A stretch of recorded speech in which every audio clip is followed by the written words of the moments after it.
Oh man. So here we Oh go. God. That makes it official. Now, I've got everybody on the screen. I'm going to change that in a minute. It helps me to see faces as we get going. And like I said, I'm going to leave your microphones open, so don't make a bunch of racket right now. I want to just kind of say how these things work. Um, I wonder, can you hear that ding dong bell? Is it that's people still coming in? Um, No, it's just in your head It's there, just Pete. yeah, yeah. I've got voices and yeah. So anyway, um, in the top, just a couple pointers on this thing. I don't think that everyone's camera is open. You may not have one. Like I see Jim Gaskin's camera. There it's open now. Let's see if there's. Yeah, I've got Randy and Kim and Renee. Uh, Cameras are not open. Doesn't really matter because I'm not going to. When we get started, I'm not going to see everybody anyway. But what I wanted to point out is that in the bottom left, if you scroll your cursor down there, it should pop up. You'll have a microphone and you'll have a camera symbol. And if there's a red line through it, then that's muted out or your camera shut off. In the top right corner, if you move your cursor up there, you'll see now that's the way mine is, and I'm just on a laptop. So if you're on an iPad or something else, it's going to be different. But you want to look for view, VIEW, and you'll want to change that to speaker view instead of gallery, unless you want to see a lot of little boxes. It's all up to you. What I send to the YouTube at the end of the night is going to be I'm going to put myself on speaker view, which is going to be me. Now, if you have any questions whatsoever as we go along, whether it's pertaining to what we're doing at the time or not, go ahead and break in, meaning that just unmute yourself and come in. And don't forget to mute yourself back at the end of that. And because it doesn't bother me a bit to have someone, you're not interrupting, okay? And if you break in, and I just want to finish my sentence, I'll just say just a second, and then I'll come back and say what can I do for you? Okay. Now, if you chat in, I'm not going to be able to read it because my eyes suck. So that's all there is to it there. All right. Any questions from anyone? Questions, comments? Okay. Well, I'm going to mute you guys out, and if you do have anything that comes up, just holler. Okay. Did you hear how quiet that got? The reason we can't play together is because there's a latency involved, and the farther away you are from me, the more latent or off timing everything is. So I mute people out, and that way we can kind of play together. Now I still have the whole box up. I'm not officially started yet, and that's mostly if someone wants to just wave to say, "Hey, I can't figure something out," then we can address that. I don't see everybody though. I only see probably 40. So anyway, let me go over the equipment I've got. This is there are a lot of people here that have never been in one of my classes, and so I like doing that part first. What I use first off with a pick. Let me do that because oftentimes I just move on and don't and might not get to it. I use what they call on the internet Steve's Too Thin Yellow Picks. Okay, these are Dunlop. Dunlop makes them for me, and they're Tortex picks. You can go in any music store and get them. I suggest a pick that you can get anywhere. The reason for that is because that way it's not just your lucky pick. It doesn't have 5 holes drilled in it. It doesn't have a piece of cork on it. If you lose that pick and you're out somewhere, there goes your lucky pick. So I don't suggest that. I suggest something you can find anywhere. Now, the thing with these picks is that they stick to moisture, so they don't slip around in my hand once I get enough surface area on them.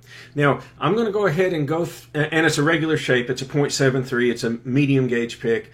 If you can't find them in your local music store, I have them on my site. Everything that I actually use, I have on my site because people always say, well, where do I get that stuff? So and I have a lot of vendors want to send me other stuff to put on there, and I just don't because I don't use it. And if I use something, it's because it's been proven now that like you can't go wrong with the old Martin. You just can't go wrong. So now I don't have any on my site, but I have I use a Shub Capo.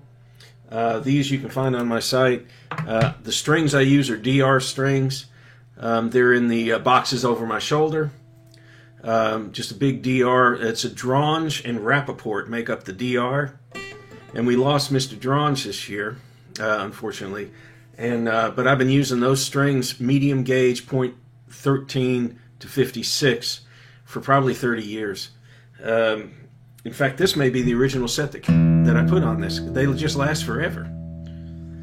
But it is 13 to 56, standard medium gauge. Getting back to this pick, standard shape. I don't like a triangle pick. If I were to use a triangle pick, I would use the next gauge up from this. This gives me just the right amount of flexibility to smack the strings. And, you know, my peers that use these monster heavy roof shingle size picks, they hurt my arm and my wrist right away. I can feel the tension. So I don't like to use a heavy pick. And when they say, well, you can't get anything out of that. And I said, well, I got 3 national championships with that. So, you know, you figure it out. What do you got? So what I'm going to suggest here is hold the pick the way you're used to doing it, and then I'm going to talk about how I'm holding mine, and you're going to either shift your fingers around to this pattern or you're already there, and just try it this way. You know, the thing with the grip is that you don't want to have your pick pointing into the strings like this. See how my index finger is pointing in? That's just not going to give you any kind of sound. What I do is make the pick be an extension of my arm through my hand, and my wrist is my main power source. So in order to do that, there's a lot of stuff that goes into this little mechanism, but let me just do it kind of briefly because we have a lot of stuff to cover. I know that people outside the U.S. may not thumb wrestle because I know they didn't know what I was talking about in Germany when I was trying to explain this. But if you curl your fingers around and put the pick on the end of your first finger, just up to the knuckle joint, right, and laying it flat on there, and then put your thumb over, you'll have a loose grip. You're not making a fist with it. And I've got air right here, and I've got the side of my first finger holding the pick, and then I got my thumb print on the other side, and that gives me a lot of surface area on the pick. And it's surface area, skin on the pick, is what's going to hold it in place. Okay, that's pretty important. And then if I'm playing, so that's why when people hold it with a pinch of some kind, that's why it spins out of their fingers. That's why they say I can't hold on to it. That's why they go looking for those picks that have cork and things like that on it. You don't need to do that. You just need to learn how to hold the pick with a lot of surface area, a lot of skin on it.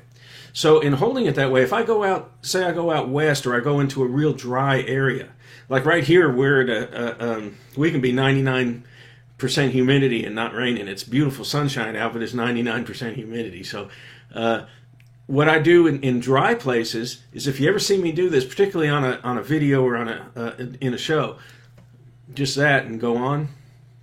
I don't have to say anything, but I've just licked my finger to give me moisture to hold that pick tighter, better, not tighter, but better. And it's amazing because it'll stick there. It just sticks. So that's what I do for that. And anyway, 0.73. medium gauge. You know, before that I used a Fender medium for, I don't know, the beginning of my learning curves. And I would break a Fender medium in about 3 songs. So I was actually buying them by the gross. Now I buy them by the thousands, but they're in bags of 10 and they're on my website. I have a, you know, I use them until the name comes off. Because these are actually magically encoded with all my licks. And when the names wears off, then the licks are gone. So I'm just toss that one away. No licks in that. Okay. All right, and that's how it works. Okay. If anyone's got any questions along the way, just break in. All right, now, That's the same grip I'm going to use for rhythm as I'm going to use for lead. One of the things we're going to talk about here first is some rhythm stuff. The difference in the grip is going to be that when I'm playing rhythm, I want a totally free hand. The way you play rhythm is when you hit your strum, you make your right hand look like you're shaking off water. Okay, that's the way our teacher Norman Blake tells us to do it. Okay, our good friend Beppe Gambetta says, "Oh no, from Genoa, Italy. He says, no, what we say is that to your little finger is a drop of honey to which a feather is stuck, and you try to get it off. You have to get a whip in your hand. You can't push your hand through the strings and get any kind of dynamic strum. The difference, and you can try this with me, is we're going to just hit a bass note and then a strum, hold a G chord. I call it the big wide one. Okay, so hold the big wide one. And I'm going to go over, there's something I want to say on this chord here in just a minute. In fact, let's just do that now. I use my little finger on the first string, right? And then my first two fingers in the bass. This finger's not going down anywhere yet. Okay? Try that. If that's not the way you're doing it, try it now, because that's the way I want you to start to adapt into this G shape. There are two reasons to do that. One is that you can stretch across here easier. You can use your ring finger to make other chords. And one of the reasons I'm recording this is so that if I go too fast on some things, you can actually go to the YouTube and go right up to it. As a matter of fact, we're at 12 minutes in right now talking about this G chord. If you want to write 12 on a piece of paper, colon 12, note 12 colon 00, that's where we are. Okay, so that we go over this G chord. So you're all holding this chord, I hope, this way. First two fingers in the bass, little finger on the first string. Okay, if I take my ring finger and put it on the second string, I've added another D note to the chord. So it doesn't really change the chord, it just gives you a high ching sound, which is real good for the end of phrases. Like right here.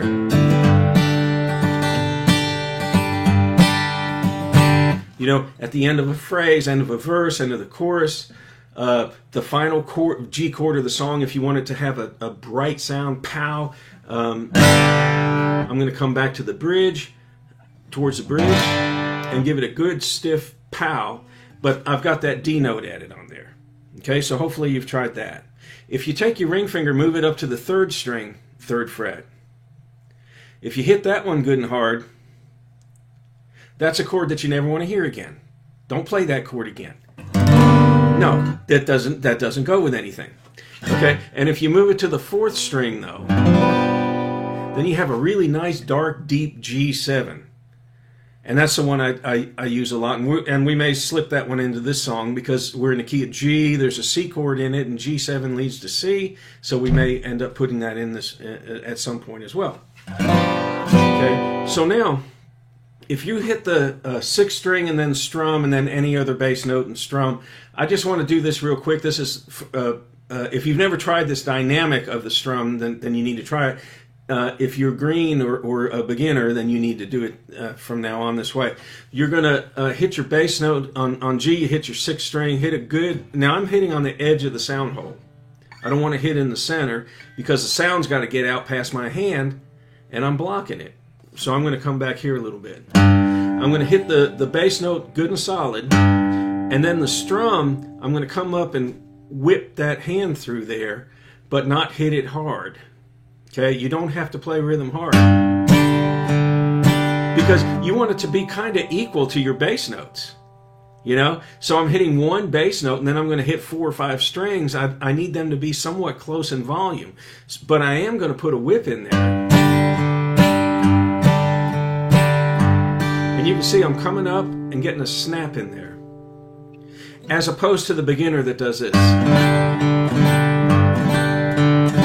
Right, so you don't want this, you want this. Pow!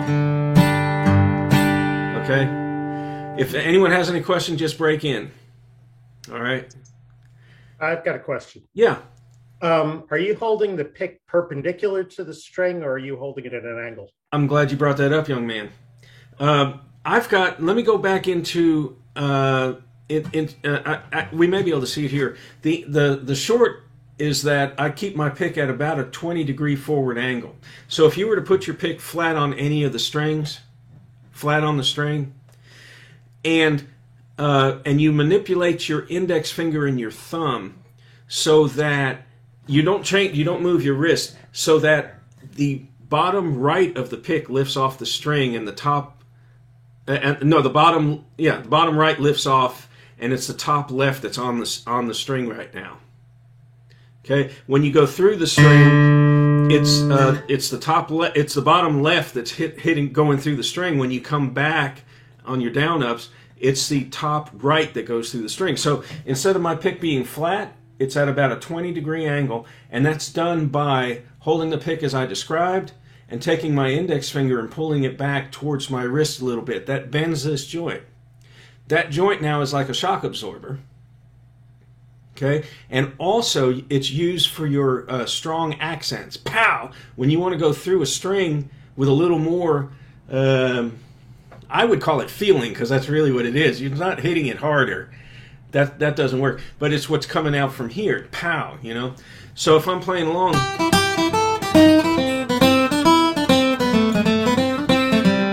that finger is driving through that string on those accented notes. Okay, but it is on about a 20-degree forward angle. It is, if it wasn't on an angle, it would be flat to the floor, parallel with the floor. Okay, so I'm not doing this or that. It's really this, if that makes sense. Does that answer that question? Okay. Yes, thank you. Okay, good. Any others as we go? Just break in. You see, I didn't get mad. Okay. I have a question. Yeah. So when you're holding your pick, are you using your middle finger to press the first finger into your thumb? No, because I learned 40, 50, 60 years ago that this index finger needs no help holding on to that pick. Okay. All right. What you're actually doing is you're going to hold. These two muscles are activated. The muscles that deal with this are activated, and these are just hanging out loose. Okay. So you don't want to curl them back up. Now, look at the anatomy part. If I curl my fingers back up, see what happens up in here?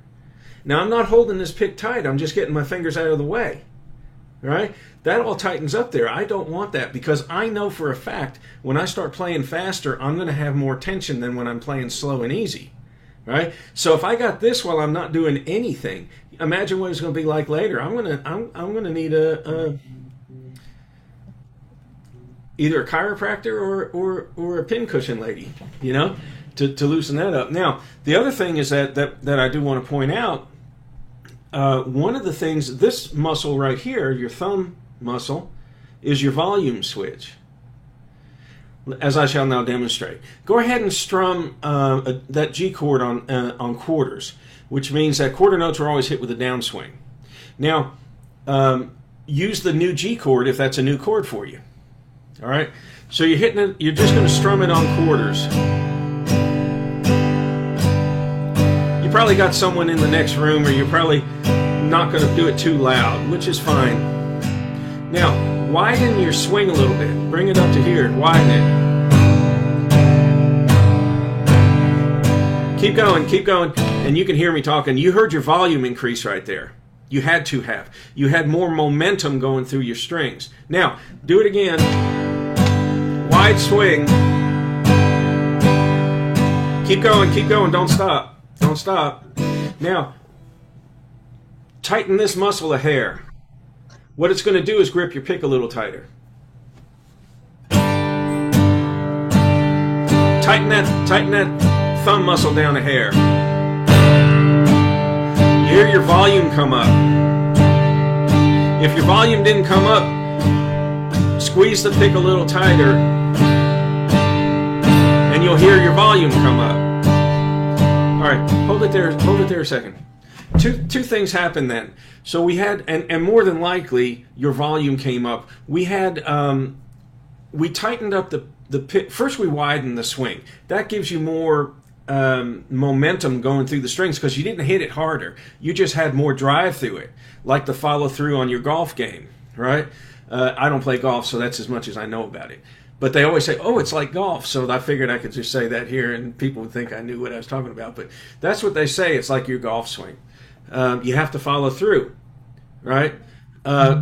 If I tighten that muscle a hair, what it does is it takes the wobble out of the pick. That pick, when you hit that string, is going to wobble with a loose grip. So that you're losing energy right there. If I tighten it a hair, and I said a hair because we don't know what a hair is, right? And as time goes on, I know less what a hair is. But it's just a hair. Now, for those of you that did not have a volume increase, I said squeeze the pick because something was missing there.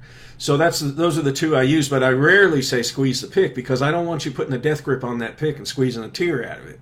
Okay, that's way too tight because then again you tighten this whole thing up, right? You're only isolating that muscle and squeezing a little tighter, and it's taking the slack out of that pick. Questions, comments? Okay, leaving that there. Let's look at just this regular 97, and you know, Patty, I didn't even think about it. And when I said there were 97 in the class, that it was because of Record 97 didn't even think about it. All right, now let's. There was something I wanted to do on this that it has to do. I mentioned the G7 chord before. The G7 again is when you have you're adding your ring finger to the fourth string, third fret. Take a look at this. This looks like a D7, doesn't it?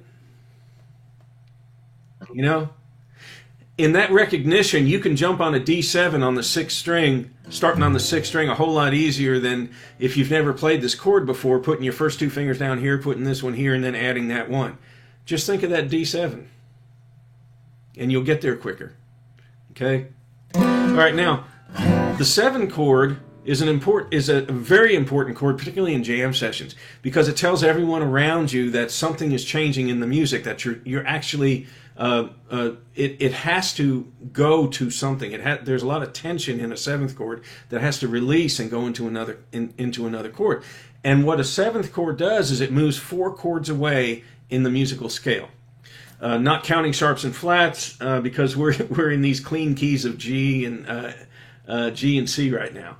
So, but the musical scale is A, B, C, D, E, F, G. After G, it starts again at A. A, B, C, D, E, F, G. Start again at A. Okay. So if we're on an A chord and I hear it change to an A7, I'm going to go 4 chords away from where I am. A is right here. A, B, C, D, E, F, G. Right. So A7 is going to lead to whatever this is, 4 chords away, and you have to start your count on the chord that is in question. So we're on an A chord, it changes to an A7, A, B, C, D. I'm going to go to a D chord, and you can hear that, and I can hear someone coughing. So who's not muted out? Hey, you. I can't tell. Oh, I see. Dink. I muted myself. That doesn't work. Okay, so now, so the 7th chord leads 4 chords away. So if I hear an A change to an A7, I'm going to a D. Musically, that's what it does. So then you figure this one out. I'm going to start with C right here, and I want to go to whatever this is. C changes to C7. What is just kind of figure where I'm going then. Okay, and I'll give you a second here. So C, D, E, F. All right. So now here we have a place. Whenever you have a piece of sheet music, and we're going to look at Requiem 97 right now. Look at the first page of it. If you look at like the second line, you got 2 G's and then 2 D7s. All right. Now, just because someone wrote it this way doesn't mean you have to do it this way. When you're in the key of G, you use 3 chords, a G, C, and a D. Those are the ones you use. Typically, the And those are called 1-4-5 chords. It's G, A, B, C. There's 4, and D is 5. Okay, so it's 1, 4, and 5. Typically, the 5 chord is made a 7th chord, so it's a be 1, 4, and a 5, 7. Okay, so that's the way I wrote this. I use the D7s in here because I like using 7th chords because it tells someone that it's moving to another chord here, and you can kind of tell by how long you hear the 7th chord, how much longer it's going to be on it. The other thing, I need to point this out real quick, is that you always count. If you can't tell when the chords are supposed to change, you count. And each thing that you do, bass, strum, is 1, 2, 3, 4, 1, 2, 3. So you count because the chord change is going to occur on the 1. That's when it changes. So if you think it's about to change, if you're counting in your head and you just go 3, 4, it's changing on that 1. Almost all the time. Almost all the time. And if it changed in the middle of the measure and you missed it, then you know the next time that song comes around in 30 seconds, it's going to do that. You know? But that's how you tell. Make sure you're counting. You got to count. Okay. And it's just 1, 2, 3, 4. You know, when I was raising my boy, I didn't care if he could count to 5 or 6. He was, by God, going to count to 4. You know? And we and I made sure of that. And he does pretty well with his numbers now. All right, so a 7th chord leads 4 chords away. So I want to look at this sheet, and the D, like the D, 2 D7s, I can make the first one a D if I wanted to, and then make the D7, and you can hear there's a change going on, then it goes. So I can do that because I have this right. It's my sheet. I can do what I want to with it, right? I can't change the timing of it, but I can change my chord structure around. Now, what I want to do is look, and this is what you do in any book that you have, any sheet music that you got. If I want to look at the chords and the chord before a change of chord, like the second G chord there, I want to look at that second G and do the math on it. And if I change that second G into a G7, does it in fact go to what's written there, or does it go somewhere else? See what I mean? So G is here, A, B, C. So the G changes into a 7, whatever this is what it's going to. G7, G, A, B, C. So C is the next chord. So if I change this to a G7, that second measure, that's a legal move taking me into the C chord. Here, that works fine. So then I can scan through the page. Anytime I have a G before a C chord, I can go ahead and write it in, as I shall now demonstrate. Because it's my page, I can do what I want with it. So I've written in a G7 right there. Right? That's a legal move. Now, there's also another one on the on measure 10, third line, second measure. That can be a G7 because we know it worked on the first line. It's got to work on that line. Only because it's a G before a C, we know it has to work because G7 goes. All right, the D7s, I can scratch out that first. I can scratch out that first D7. I can scratch out the 7 and just make it a D into a D7. Okay. All right, so I can do that then and change my sheets around. So let's go ahead and just play the rhythm real quick. All right.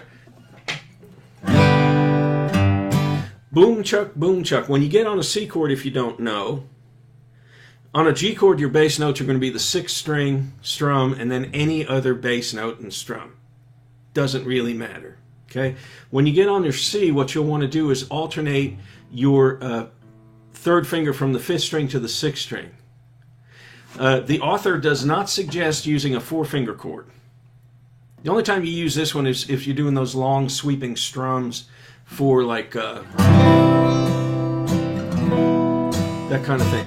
That's when I would use that one. I'm not going to stay on this chord like this and do an alternating bass pattern. The reason for that is because I may want to use this finger to catch another note.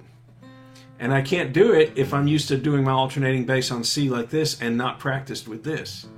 So this one's you're gonna hit the 5th string and strum, move that over to the 6th string, and then you're actually muting out the 5th string. So even if you hit it, it doesn't matter. And you leave it there until it's time to come back. Okay, so that'll be your C chord. Your D chord is going to alternate between the 4th and the 5th string, typically. If you hit the wrong string, no one's going to slap you, but that's what you're aiming for. Okay, 4th and 5th string. All right. All right, so let's play through this. I've now got the G7 in there, and the easiest way to do it is to catch it this way. So start with your G with your first 2 in the bass, little finger on the 1st string. And we're just going to do this one time slow. We're at 30 minutes in. Okay? 1, 2, somewhere around here. Okay? So typically when I first start that's your first beat. That's like a count off. So it could be like 2, 3, 4, and then we go. Okay? So we're going to go slow. Let's here we go. 2, 3, 4. G7, add that ring finger. C's.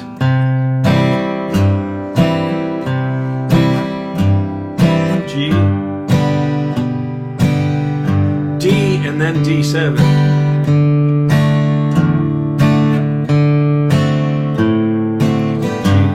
Add that ring finger, G7.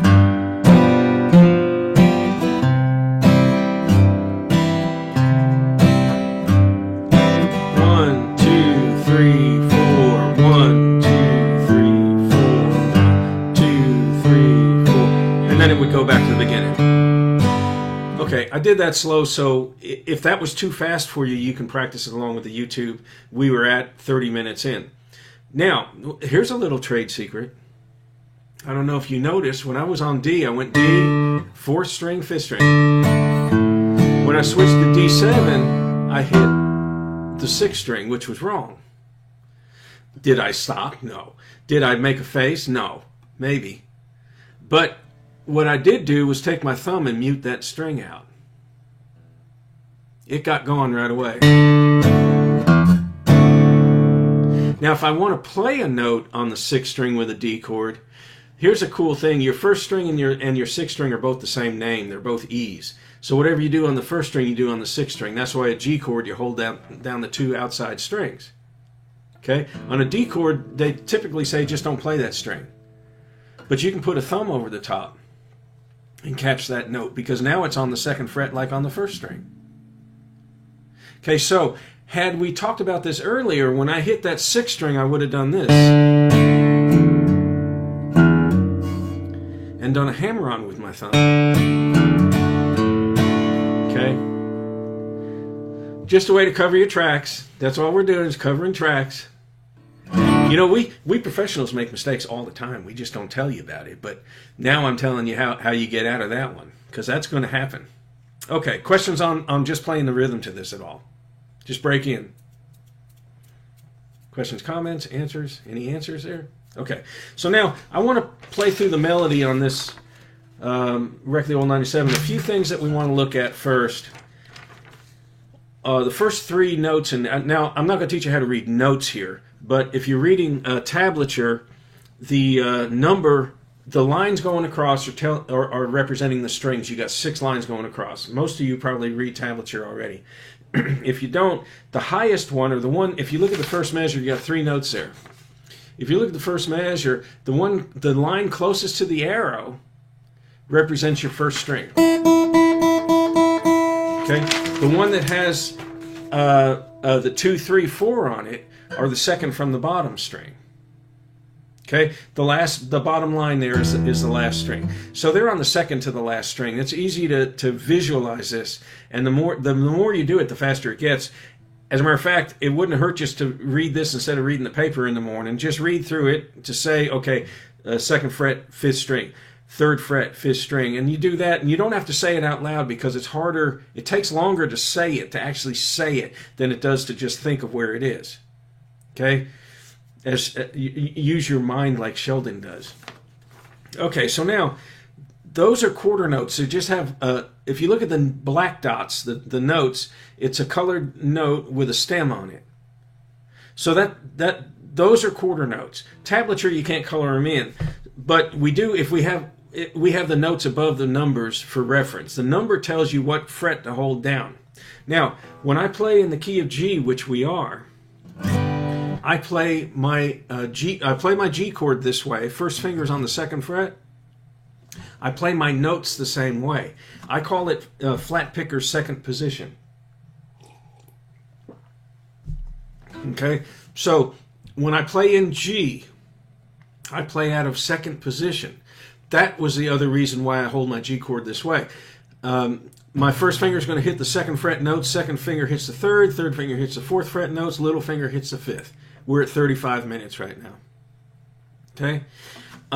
Some of these I have numbers written above. Let me see. Yeah, I have numbers written above. You can see in the second the first measure, those three notes are called pickup notes, so it's not really called a measure. First measure starts where the G is above it. That's your first measure. Then when we change to G7, that's your second measure. And you can see I've got numbers in there. So I've got, anyway, the quarter notes are always hit with downswings, and someone has taken the time to draw these little tiny arrows in here. Okay, so be appreciative of that and hit them with downswings. Okay, so all quarter notes are hit with downs. So as I run through this, I'm thinking to myself, 1, 2, 3, 4, 1, 2, 3, 4, and I go on. I try to keep steady to that tempo. So the first measure has an open on the fourth string and then a stack of notes. That stack of notes is typically a strum of whatever chord is written above the measure. So I really don't have to look too hard, but I can see that it's open, open, open, and then a 3. And I'm going to use my little finger to hold that because I want to get used to that. You could use your third, but I'm using my little finger, and it may come clearer on the second line why. So let me play up. Now the second measure has a pull-off. I wrote those backwards, didn't I? First one is a pull-off, not a hammer-on. See the little tiny, right? That's a pull-off. Now, I typically don't write pull-off or hammer-on because when you see that slur, it's either a pull-off or a hammer-on. You can only do a pull-off from a high number to a lower number. You can only do a hammer-on from a lower number to a high number. So I typically don't write it, but I can't believe I wrote those backwards. Duh. Dan, you didn't catch that? He's my unofficial proofreader. Sorry, bud. Hey, you let me down there, Dan. Okay, so now the pull-off is done, if you don't know, when you're in this case I'm going to use my first finger because I'm coming out of my G chord, right? Or I'm thinking G in the background. I've got my first finger, I'm going to actually dig under the string and pull and pluck it. Okay? The hammer-on is the opposite way. There I had to rear back to here and just slam it down under. The hammer-on has to be a sharp attack. If I push it onto the string, it doesn't have the impact. It just goes away. So actually what I used to do with my students was I'd hold that finger, try that hammer-on, and they'd try, go on, and then I'd let it go. Because that's basically what it's like in the beginning. Okay? So that's what we have on the first couple measures. Third measure, I'm going to a C chord. I look and see above what I'm supposed to be holding. That's a C chord. I'm going to hit the fifth string and strum. Fifth string and strum. I've got a hammer on, etc. Now, let me go ahead and play through this one time. And if you can play along, I'm going to do it slow. We're at 39 minutes. If I'm going to play it slow. 1, 2, 3, 4, 1.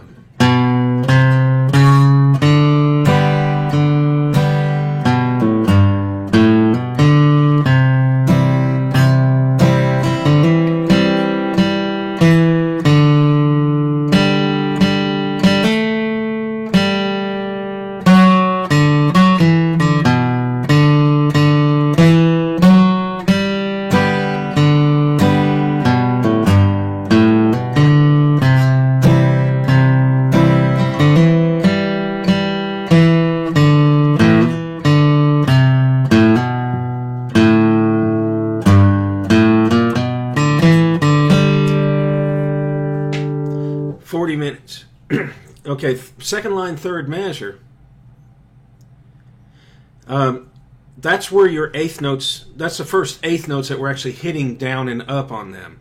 Quarter notes are always down, right? Go ahead and hit the fourth string on quarters. The fourth string on quarters. Fourth string open.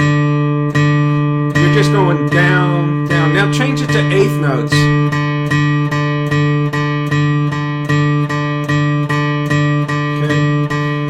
Right, and then the quarters, eighth notes. See, the thing is that you didn't really change this hand speed. It was the same speed, right? It just grabbed the note on the way back. That's all we're doing. Eighth notes and quarter notes, the right hand doesn't know the difference as far as speed goes. It's just going the same speed as it was, okay? Keep that in mind. Just because you see that they're two notes beamed together doesn't mean that they're going to go any faster than what you were just doing. It just means you're going to hit the second one on the backswing. Okay? That's flat picking. Okay? Flat picking really comes to light when your quarter notes are hit with down swings and your eighth notes alternate down and up. First one's always down, the next one's always up. And when you get that going, you get into true flat picking. That's picking with a drive. If you were to hit your eighth notes on all downs, then you'd be pecking at it. It won't sound right. It just does not sound right. Okay, so now question. Yeah. When you were playing it in the fifth measure, you did some other thing there besides what was written. And I'm thinking that's what you just did, was what you explained. Is you added some ups in there instead of just no. Let's see the fifth measure. No, the first measure on the second line. First measure on the second line. Yes. Yeah. The fifth measure. Yeah. No, what I did there was I held the first note. The first note is a 2-beat note. Right. It's not calling in, and I was real definite not to change this, because I would normally, as a flat picker, I would have to have more in there than a 2-beat note. You can't. Well, I think you did that. No, it's a.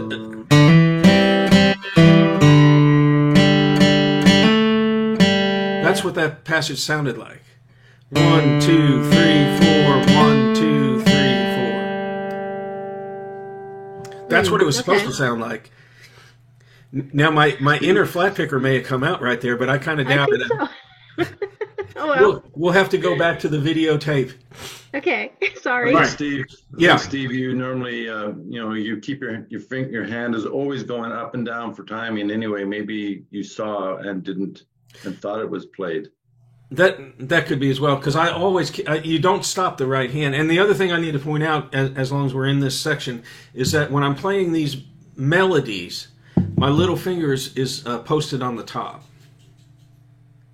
Okay, that gives my hand a little more support, but it's not anchored to the top, because if you anchor it, it won't move at all. That little finger's got to glide around. I'm going to pull these fingers out of the way so you can see. It's going to do that. Now, it's not laying out flat.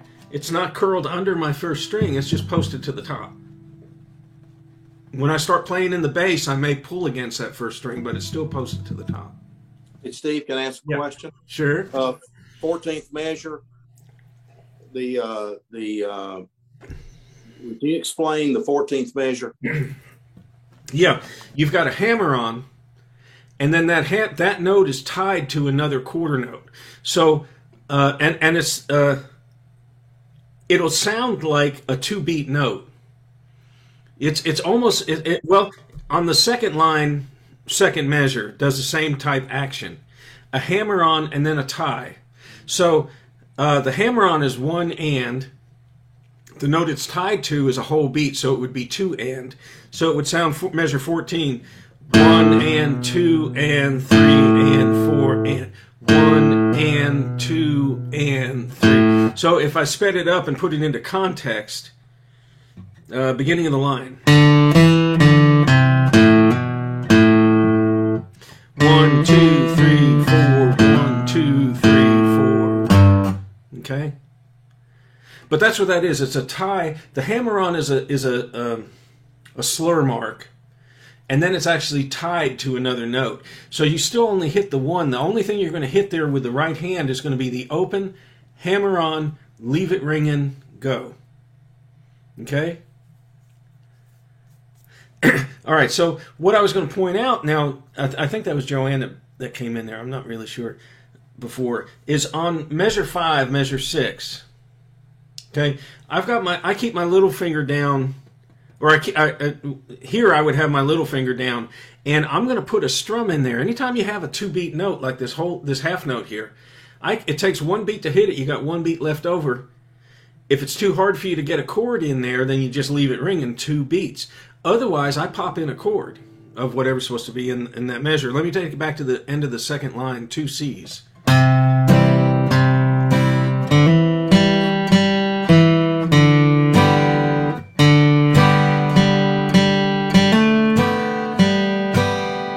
Okay, I stuck a strum in for the 2-beat note, right? I hit the 4th string open, beginning of measure 5, beginning of the second line. I hit the 4th string open, pop a strum in.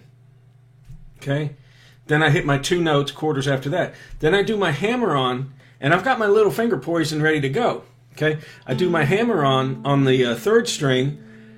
For the tied note, I'm going to put a strum in there. And then I'm going to hit the open string. After that, I'll put a strum in there. So the beginning of that line, 1, 2, 3, 4, 1, 2, 3, 4. Okay?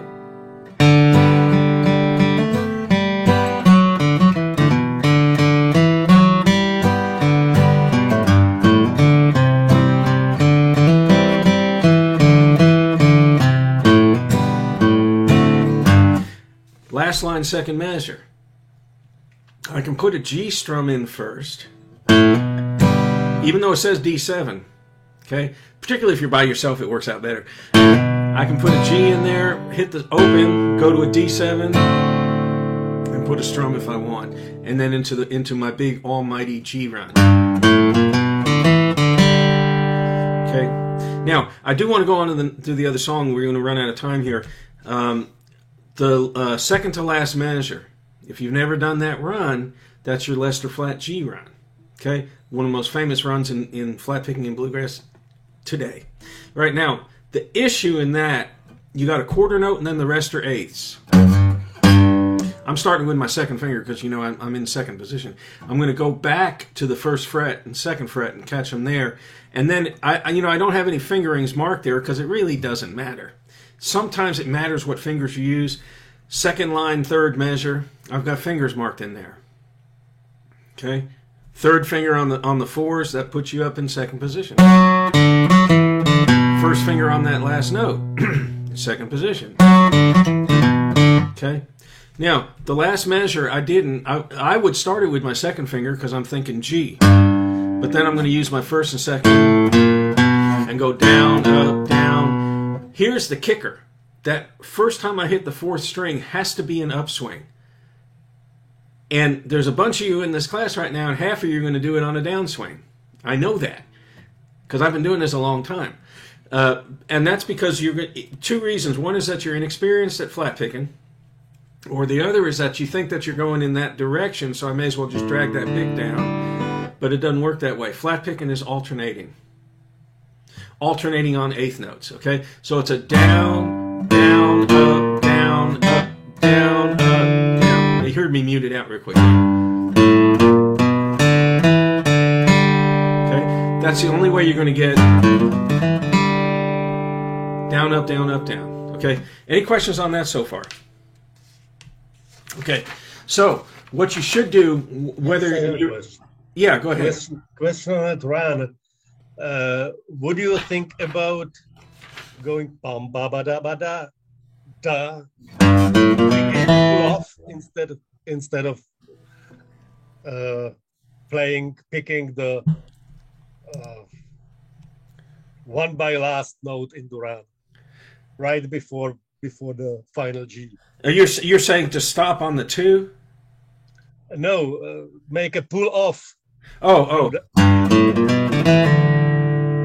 Yeah. Okay. Here's the thing with hammer-ons and pull-offs.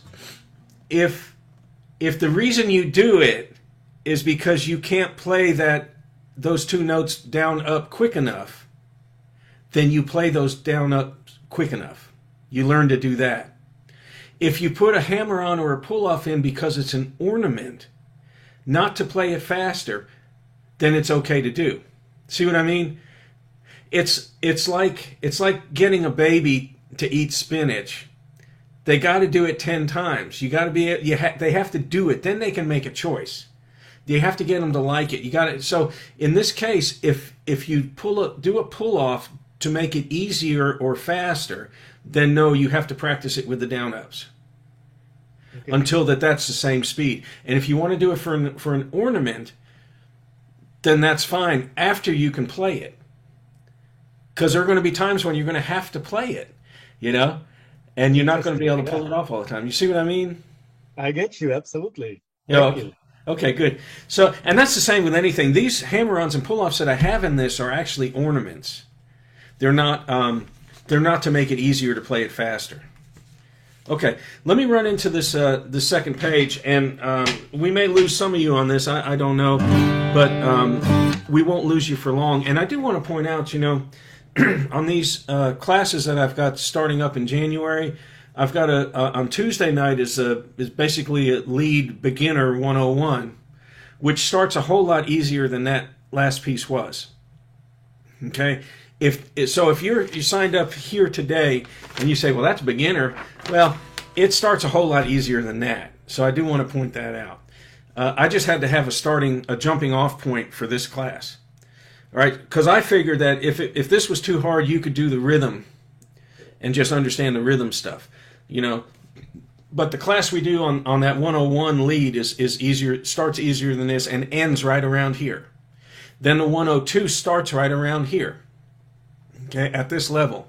So if this was doable but an issue, then you would look at starting at the 102, or take the 101 and make sure you don't miss anything. Tuesday is 201 and Wednesday is 201 and 202, and it will be at about the level of the second page. Somewhere in there is the 201. My classes are actually, I feel that they're that if you think you're a hot picker right now, and you don't want to do the 20, you don't want to do the 103, and when we get into 103, which will be the next 6 weeks, it ends pretty tough. You know, they're pretty tough. So I just want to point out. Usually, what I tell people to do is start in a class that's one level below where one class below where you think you are. You know, and so. That's the way to kind of judge it. The thing that's going to be different with this, you'll see in about an hour, I'm going to send you a link, maybe sooner than that, to it's an undistributed YouTube link. And so you can just click on it in the email and the whole class will start again. And I've done some timestamps so that you can run that slider in the YouTube video right up to 30 minutes in or 35 minutes in, etc. So the difference, though, is that at 1:30 Eastern Time of the day of the class, I'm going to send you the PDFs of this. You'll get one Zoom link each week, but it's the same link. So you can just use the link from the first class if you register for those. And then after the class is done, usually about at some point in the evening, because the classes for me is 7 to 8 and then 8:15 to 9. Somewhere in there, I'm uploading this class video to YouTube, and I'm going to send you at about 6:30 at night, I'm going to send you a Dropbox link. And that link for the class will have MP4s of me playing whatever we're supposed to be doing. So I would have this pre-recorded for you, just me playing that one song, short video. Sometimes I'll have a rhythm video of it as well. And that's kind of what the class gets. So when you sign up for the class, you'll get the day of the class, you'll get this PDF, a link, the MP4s to watch the video, and you try to work on it in advance. I send it at 1:30 because some people don't have a printer at home, but if you're at work, you can print it out. And that's kind of why I started doing that. And then you'll get the Dropbox link of the video, the MP4s, and then at the end of the night, you'll get the link for the YouTube, which shows you the whole class, so you can review it. And I've had some students say that they watch that video, and you can see how I do this. There's a lot of stuff we do. It's not just this stuff. I mean, here we are, 5 minutes left, which I'll go over. I don't care. I'm unemployed. But, you know, we haven't started this yet. We've only done the beginner things, and there's a lot of stuff we did. And even if you're above that group, there are things you got out of it, you know. So anyway, I've had people say they write down 2 or 3 pages of notes. All right, Can I yeah. interject just with a quick thank you? I got to go, but thanks a lot. Appreciate it. Oh, no one leaves. Lock the doors. Hey, thank you. I wish. All right. I'm glad you're here. I hope to see you later. Bye-bye. Okay, let me run through this Wreck of the 97, the second page. And we probably won't get to all the things I wanted to do on it because I just need to get through it first. Second measure, or the first actual measure, there's a slide from a 4 to a 5 on the 5th string, and I'm also hitting the 4th string open and coming into a unison. You can do it from a 2, a 3, a 4, or a 5, the slide. Really doesn't matter. The thing is, though, when I do the slide, I'm going to leave my finger pressure down so that I end up having sustain over the next note. Okay. All right. This one's full of eighth notes. Let me go ahead and run it first. There are a few danger spots, and the danger spots are typically with the down ups. And if you look at the last line, I've put arrows there on those danger spots. Okay, and they're danger spots because they have a hammer-on or a pull-off involved in the eighth notes. Typical rule, whatever direction you hit the first note of the hammer-on or pull-off is the direction you're going to hit the next note. Okay, like in this case, if we look at the last line, I'm going to hit that 1 as a pull-off. Okay, I'm not going to hit the open. And then I'm going to hit the next 3, and that's the same direction that I hit that 1. You'll have 2 in the same direction. And as Dan pointed out before, I keep my right hand moving all the time. So as I hit that last part, when I do the pull off, I'm going to fake the downswing, and then come up on the next note.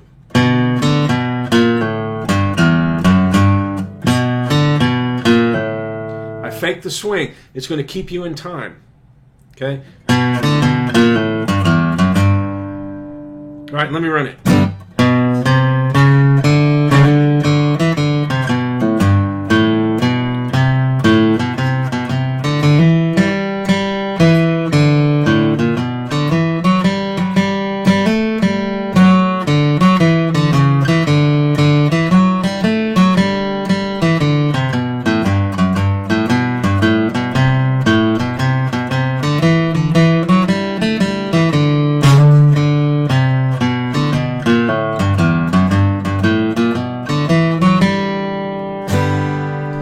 The melody's all through that, but I've got runs wrapped around the melody. The melody is this.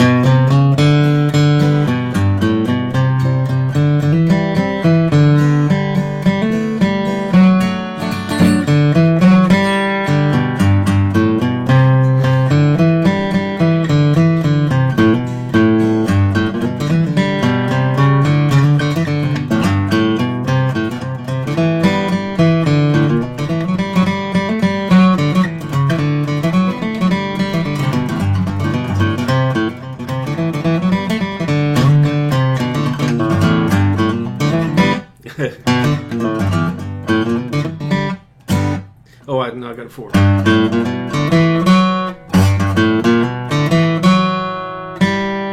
All right, so I'm going to take it back one more time and talk through part of this.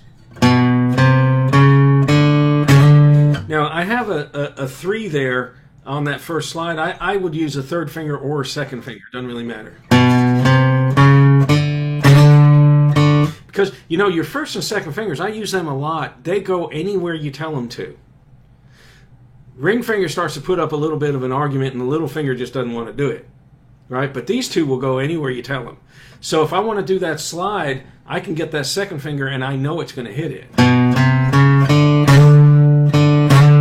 Okay? Now, on the C measure, because there's no strums involved in this, I can stay in second position, which some of you may not have done C stuff in second position. But I don't have to shift back into a C position just because I'm doing a C run. See my point? So I can stay up in second.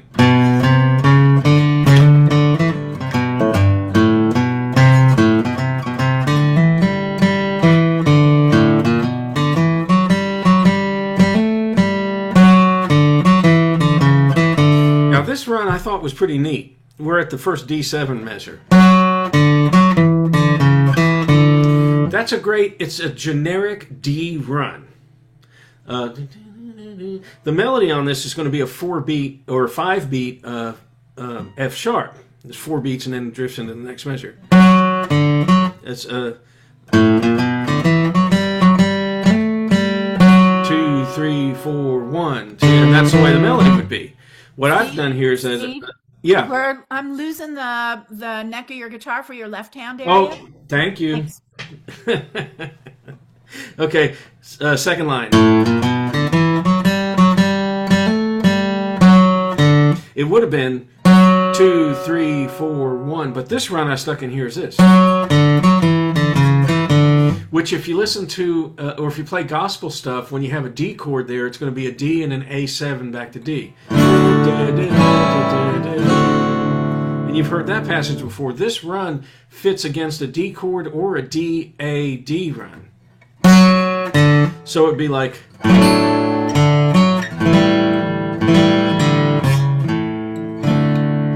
Hear that in there? The reason I bring that up is because you have to catalog or remember these runs. You know, you have to remember what their job is, so you can insert them into other parts of this song or another song. You know, it's really cool when that starts happening. All right, but anyway, that's one of the neat things of that little measure. And I don't know if you'd ever noticed it. I don't know.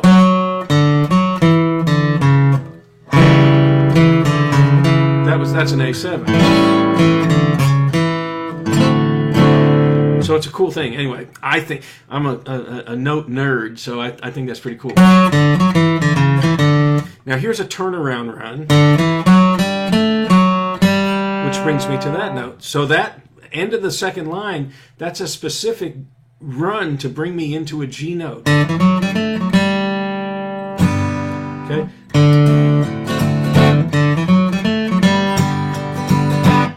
Okay, it's a nice D run, but brings me back to G. Okay, which is exactly where I'm going.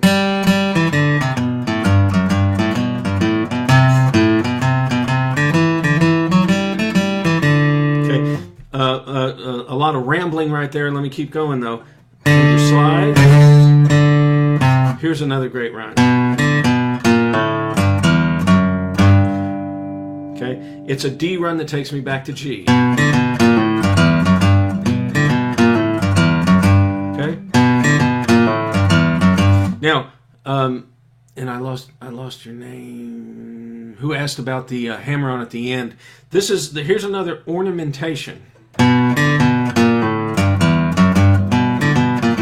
So you can hit all those notes. Or we use this ornament in here. And then these last two measures, that's your variation on the Lester flat run.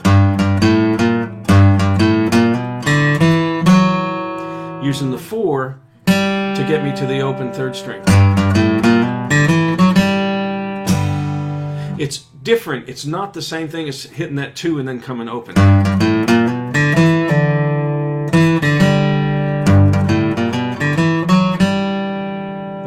Now, there is something I wanted to point out in here, and I mentioned it, the use of taking these runs and putting them in other places, and then we'll call it a wrap here. Of course, I could go on and on and on, but if I take a look at the third line, this is when the song gets a little thicker down there. Right? You got your head of the song at the top 2 lines, and then generally you add a little more in as you get closer to the end, which is what I did here. It's not, maybe not my best work, but it was a good thing to do on a Saturday a couple weeks ago. All right, so now if I take a look at the measure 10, third line, second measure, I've written over that measure that it's a G run to C. I don't know if you can see that in there, G run to C. And at the end of that line, I've written in also that that's a C run. Okay, now what to do with it, if I've got a place that G goes into C, then I can take that third line measure and move it in to that place. So on the first line, I've got a spot there, the measure of G right before the C. So I can take that measure out of the third line, move it into the first line.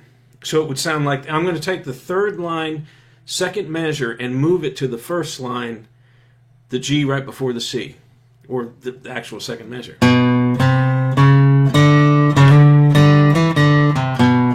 So let me look back to find it again.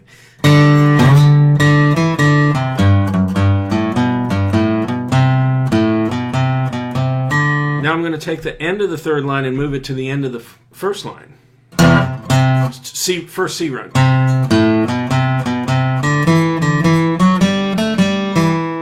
Both of these runs take me to the, if I look at the beginning, first note of the second line, first note of the fourth line, take me to an open fourth string. They both do the same job. Now that first one I did, probably not the best run I could do. Let's see.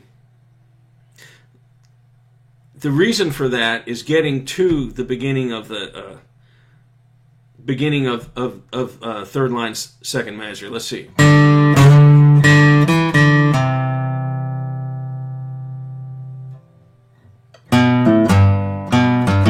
What I could do, I can even split it down even further. Now, that one, I looked at it this morning and said, well, that run will fit right up in there, but it really does. It's not the greatest one.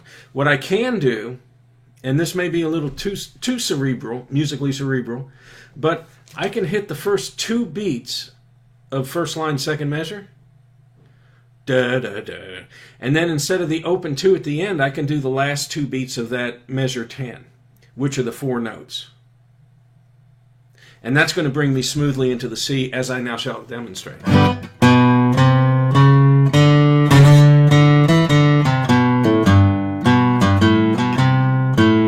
That's a little smoother transition into it.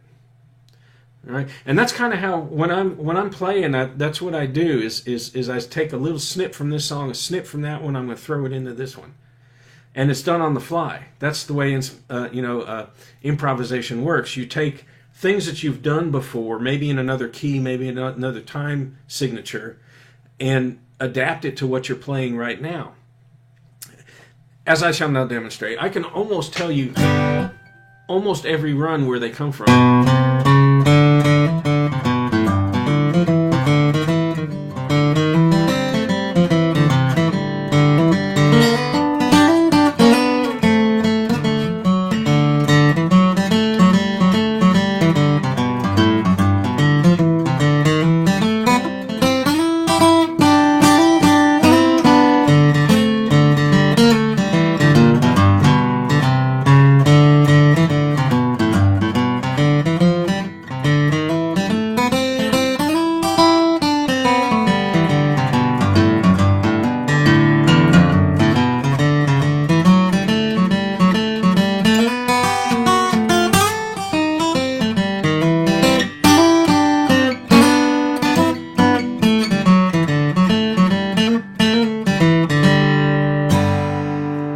Couple times of just playing over the chords, but still keeping the melody in mind where I had to go next, And there were a couple times there I said, well, that's not what I was going to do, and then ended up doing something else, because I did not know what I was going to play right there. The hard part is doing that at full speed, which I haven't played in full speed in so long I don't want to even try it right now. But you see what I mean, though. It's taking snips of things that you've done and putting it into the situation you're at. For example, if I move it to the key of C, which I have not played.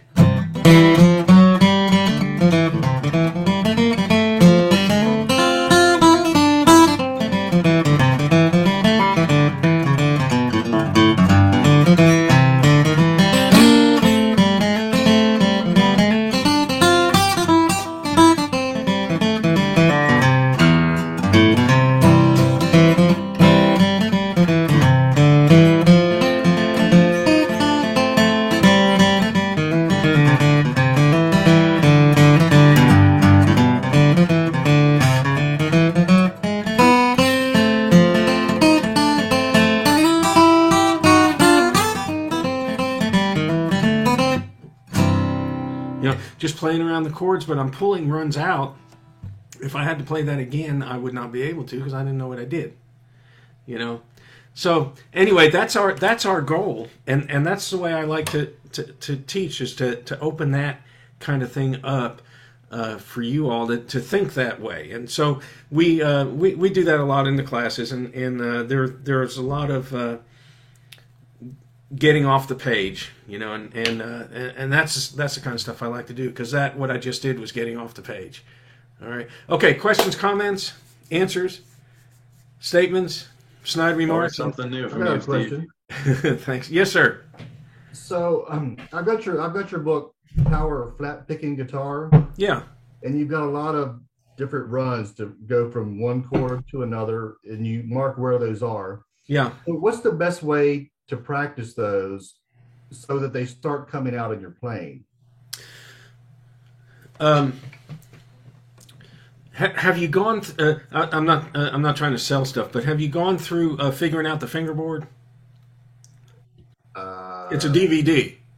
I don't think I have that one. What Power Flat Picking did? It's really cool. I did a lot of the. I put 7 songs, so we're working with 7 different keys, and then each song is written in 3 positions on the fingerboard, so that we only use 5 positions on the fingerboard when we play, but this is 7 songs, so there's an overlap and of the positions, so that after a little while you start getting used to, well, I played out of this position just in the last song.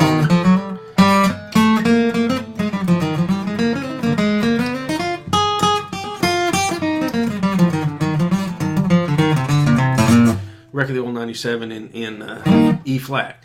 So it's the repetition. I guess one thing you should, and who was it that's asking me this? Kevin. Okay. One thing, Kevin, that's what that book does. Like I said, is I didn't tell you the names of some of the songs because I didn't want you to start to play it by ear. I wanted you to play it, learn the notes as they're written. And then when you get it up fast enough, you can start to hear what the song is, right? So that was a thought on some of those that don't say anything. Like one of them says jamming in A or something like that, and it could have been Will the Circle Be Unbroken, okay. You know, something like that. So after you go through it all and get the songs fairly smooth up to speed, the runs start to overlap into, I did that kind of thing back here. I may have turned the last 2 notes around a little bit differently. Mm-hmm. You know, it's that kind of thing where it's to do it, it's redundancy. I've done that run before, but I did it in a different key, or I did it in a different position. It's, you know, redundancy. There's the same run in 2 different places. Now we go to a different key. It's the same run. So it's the redundancy of that run that I start to learn those. Now, that's where I had to leave that book. So you're learning these positions up and down the neck, right, for a set series of chords with runs that connect these chords. And that's basically what we had. And it really is, it's pretty cool. What it is it's showing the caged method. Because we use 5 keys that we play out of, C, A, G, E, and D. We play those 5 positions. So we're using those 5 positions. We're using 3 positions in a song. Then we're doing another song. We're using the nut and then 2 other positions. Then we're going to another key. And we're playing the nut and then 2 other positions. So we end up playing all 5 positions, at least by the first 3 songs. And we don't know what the title is. We're just playing a string of notes. Then you speed it up, and then it starts to sound like a song. Once you know what the song is, then you can kind of break it down and say, okay, I can take these 2 measures out of this song and put it into this one. Or I can play it in closed position.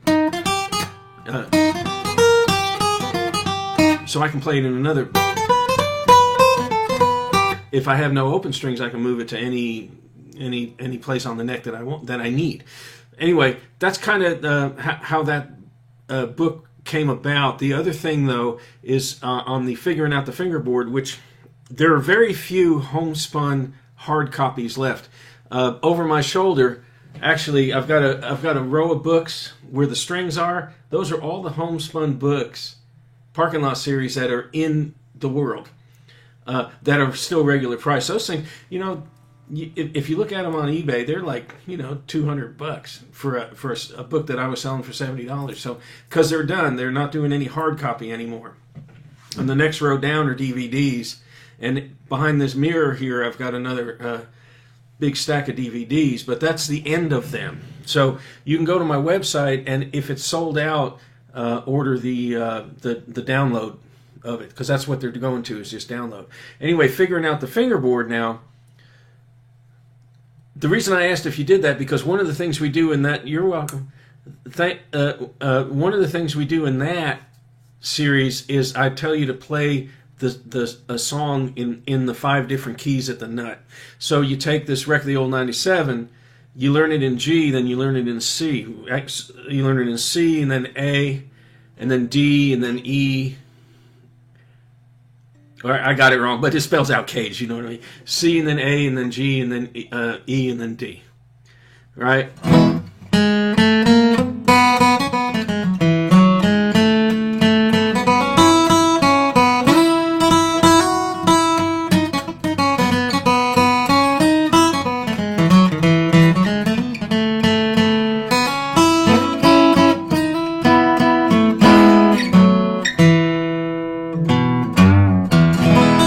So there it is in E. I've never tried that before, but I'm using I use the Bible method, which is seek and ye shall find, and then I'm hunting up the notes. The difference between me doing it and a lot of you doing it is that I've played these notes so many times, I know what they're going to sound like pretty much before I hit the fret. So I get a good idea where I have to go to. Anyway, those two products are a good combination for high-end, upper level players. If you're in the upper intermediate group, you look at Power Fingerboard and you look at Figuring Out the Fingerboard, because that DVD was designed to take you from wherever you are currently today to wherever I am because we're both going to move hopefully better as we go on. So anyway, that's what that was about. Steve, I've got a question. Yeah. This is Doug calling. I'm real interested in your classes are coming up, but my travel schedule is such that it's going to be a little spotty for attendance. What does that mean? Well, it just means that when you just asked this question, you wouldn't be able to do it in the class, but you can email me after the class. The difference that you're going to have if you can't attend the classes is that you just can't ask the question that you may have wanted to, but you get to see the whole class, you get all the class materials, and then you work on it the next day. So you don't have, a lot of people are not in the classes. We got 45 in here now. There were about 60 people total that were in here today, but the other 40 that were supposed to be here, they're going to get the class materials, and then they go ahead and review the video. So they still get everything as if they were here. The only difference is that you didn't ask a question. Yeah, that's it. Good. All right. Yeah. Yeah. It's just about the same. And a lot of people they say, well, I just pulled over on the side of the interstate. I'm watching you on my iPhone. So there have been many times when people do that. But a lot of times there are people that I've had someone in a class for about 6 years that I've only seen in the class a couple times. So because he just can't make it. It's his regular jam night. Okay, I've had to wrap it right here, gang. I've had a great time. I appreciate you guys giving me something to do on a Saturday. Thanks. I appreciate it. Thank you all. I hope you got something out of this, and it's a lot of fun for me to do, and I have a good time with it, and I hope it is for you too. If you have any questions when this is done, just send me an email. And I'm looking at this question, the book I was talking about. I missed it. Yeah, I asked about it. Mel Bay presents Steve Collins' Power flat picking guitar. That's right. That's the Power book. And those I still have in stock. Mel Bay is still printing books, but Homespun is not doing it anymore. And but those are two good combinations. Power flat picking is what I call it, the Power book, and then the Figuring Out the Fingerboard. Thanks, Steve. Thank you. Yeah. Thanks, Steve. Can you talk about the schedule of classes and pricing, please? And budget? Oh, it's cheap. It's not as cheap as this. But it's a 6-week class, and then it rolls right into the next one. Or if you didn't get a lot out of that class, you take it over again. The materials will be the same. So, like if someone signs up for the 102 flat picking, and it's a little tough for them, when the next session of 6 comes around, you can take the 102 again, or you move on to something different, and and then come back to it. I've had people do that, and so it runs for 6 weeks. For me, I'm on Eastern time zone, so the 101s are going to be on Tuesday night. Starts at 7 o'clock, goes till 8. The next one starts at 8:15, which is the 102, and goes until 9:15. And like I said, it'll run 6 weeks. The classes are 185. This is going on my 8th year doing these classes, and I had been at 175 for 7 years, and finally went to 185. I didn't think that was going to break anybody's pocket there, but I still got to buy baby shoes, and it helps me get off the government cheese, and I may eventually stop my biscuit making at Hardee's in the morning. I still got to get up and make all those biscuits at Hardee's. Where do you think they come from? So anyway, that's kind of the schedule, and that's the cost of it. It's 185, 6 weeks, comes out to $30 an hour, and they're usually 8, 10, 15 people in a class. It's not 97. So they're small. They're basically small classes. So and there's a lot of attention, and kind of like this. I don't care if you break in with a question. That's what we're here for. Yeah, it's a really great classes. I appreciate it, Dan. Thanks. Yeah, Dan's been in the classes for 4 or 5 years. 6 years, or 6 years. Yeah, 6 years since I retired. Yeah. Yeah. So anyway, I hope you guys join us. We'll have a great time. They start in a couple weeks. Let's get past the holidays, and we'll get going on them. Anyway, gang, I sure appreciate it. Thanks, Steve. Thank you. Steve. And we'll see you. Good to see you, friends. Hi, everybody.